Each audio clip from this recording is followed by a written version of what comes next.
आपने opportunity provide कराई मुझे यहाँ पर, और ये सम्मान किसी भी शिक्षक के लिए ये सम्मान बहुत अहमियत रखता है। और सर के द्वारा और पूरी टीम के द्वारा जो सम्मान दिया गया है उसके लिए मैं कोटिशः धन्यवाद कहना चाहूँगा। परिचय की ज़रूरत नहीं है चूँकि मैडम ऑलरेडी दे चुकी हैं, लेकिन 2 शब्द साहित्य पे जो ये आज का मंचन है इस पे बोलना चाहूँगा कि क्यों युवा साहित्य की ज़रूरत है देश में और रेलेवेंस इस प्रेजेंट टाइम में, उस पे 2 शब्द ज़रूर रखूँगा यहाँ पर। बाकी साहित्य में हाथ थोड़ा कमज़ोर है मेरा, बिकॉज कि मैं इकोनॉमिक्स का स्कॉलर हूँ और अर्थ की बात करता हूँ, और आप सभी लोग जानते होंगे कि इकोनॉमिक सब्जेक्ट थोड़ा बोर टाइप का सब्जेक्ट होता है। तो युवा साहित्य क्यों ज़रूरी है और इसका रेलेवेंस क्यों है। युवा साहित्य सामान्य तौर पे कविता और कहानियों का संग्रह ही मान लिया जाता है, लेकिन ये एक मिरर है, दर्पण है, एक विंडो भी है, खिड़की भी है और एक द्वार भी है।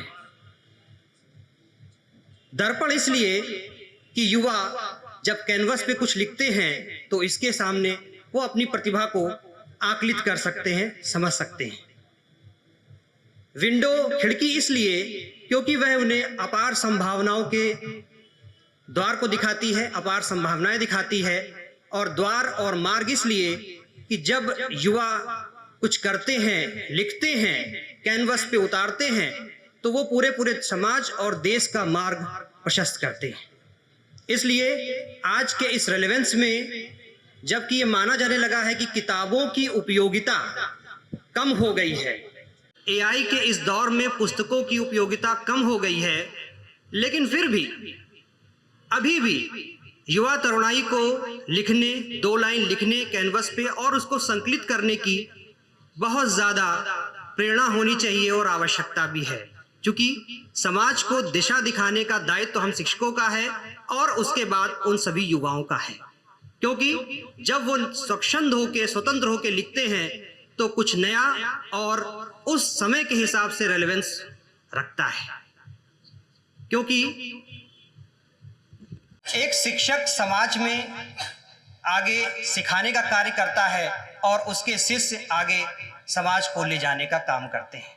इसलिए आज इस अच्छे से और बहुत खूबसूरत मंच पर जहाँ पे मेरे पूर्व काफ़ी कार्यक्रम हो चुके हैं और मैंने थोड़ा मिस कर दिया है मुझे लगता है, और इसलिए 2 शब्द मुझे बोलने का अवसर देने के लिए मैं सुधा मैडम का बहुत दिल की गहराइयों से स्वागत करता हूं।